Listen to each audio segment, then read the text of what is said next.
There's no twinkle in the eye. There's no cheeky remark. It's just a body. And I don't want to do that again. When I thought about it, it started with Helen, in fact, when they first got together. And Helen was on her own, she had the 2 kids. Everything was second-hand, everything was functional, it was great and comfy. But he wanted something better, and he had the new holder and he had the flash stuff. And so he replaced her furniture. And slowly, over 10 months or so, all her stuff had gone, and in had come, nice furniture, new bed, all the trimmings, to the point it never registered to us, but she didn't actually own anything anymore except the clothes she wore. He had a foul temper when it suited him. And he would shout and just lose it instantly. And he would do it in front of us. He had to go at me once, on Christmas Day, in fact, about a water pistol fight. Some of the water landed inside on his parquet floor. It was such a hot day, the damn stuff evaporated straight away. But he made a fuss about it because he could. We looked at it from the point of view that he was a pretty antisocial sort of a rooster anyway. He didn't really have close friends. So by limiting the amount of people that Helen could go and see and deal with, was to us an extenuation of his own personality, where in fact it wasn't. It was part of the control that we never thought of or didn't pick up on. When it came to taking a cell phone and reading her text messages, that he would actually get out of bed in the middle of the night when Helen was asleep and go and get a phone and go down to the toilet or somewhere and then forward the messages onto his own phone to read later. And never once did we step back and say, there's a pattern here.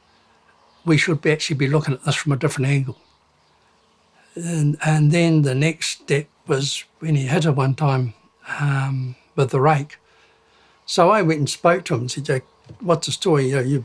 No man hits a woman. What's it? And he just went into great, I'm so sorry after all this. Had a terrible business deal went wrong and I was frustrated and it won't happen again. And all of a sudden becomes the most plausible guy in the world with the greatest reasons of the world. And everything's hunky-dory and everything's right, but it's not. Probably you've heard the same reasons time and again. She felt safer staying with him, knowing what she might have to happen and protecting her children, than leaving him and not knowing what could happen and what his threats might lead to. And that is just such an obvious step that we just totally failed to see, and so many people just don't see that step. They don't understand that if he's going to do it once, he gets away with it, he will do it again. And then there was a complicated number of issues that arose to her getting severely beaten. He became convinced in his own mind that Helen was having an affair. And it all blew up very late one night.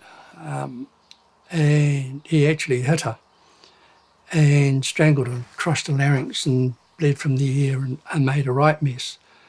And I just said, it's over, Greg, I'm taking it to the doctor. He's going to do a report. I hand it to the police. It's gone too far. And this is what's going to happen. The next person to come through this door will be a policeman in the morning. And Helen's staying with us. I shouldn't have said a thing. I should have kept quiet and just set it up, because all I did was to tell him what I was going to do and what was going to happen. So he promptly went into gear of full, terribly sorry to Helen, did the whole sob story and got her to the point where she didn't take the report to the police and didn't make a complaint, wouldn't let me do so. We're going to patch it all up. It was probably the single biggest mistake I made, because I should have gone ahead and made the complaint, got the report, and we could have ended it there. So we lived in treading on ice, treading on thin ice, where we were afraid to do anything to make it worse for Helen, but were trying to steer her away. And then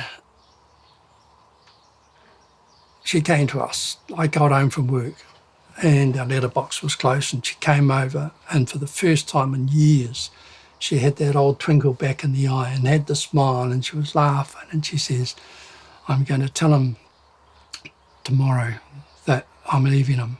And I just sat in the car and cried. I was so relieved that we were going to get our daughter back. And he came over the next day and did a great performance about what he was going to do to help. He was going to pay the bond, he was going to do this, and Helen should get counselling because she's got a problem, and all the rest of the things. And, it was just such a great con, because he had already made his mind up that she was going to die. And it was only 3 days later that he killed her. Either in the police, Women's Refuge, look up help sites, look up things like It's Not Okay, and say, this is what's happened. You can send questions into these people saying, I've seen this happen, what should I do? Is she in danger? Is he in danger? Should we do this? If somebody said at any time that somebody's going to murder my daughter, I would have laughed at them and said, you've got to be joking. Everybody loves Helen. Why would somebody kill her? Well, it's happened because we didn't stop and talk about it. We didn't look at what was going on. And we need to acknowledge this is happening in our society.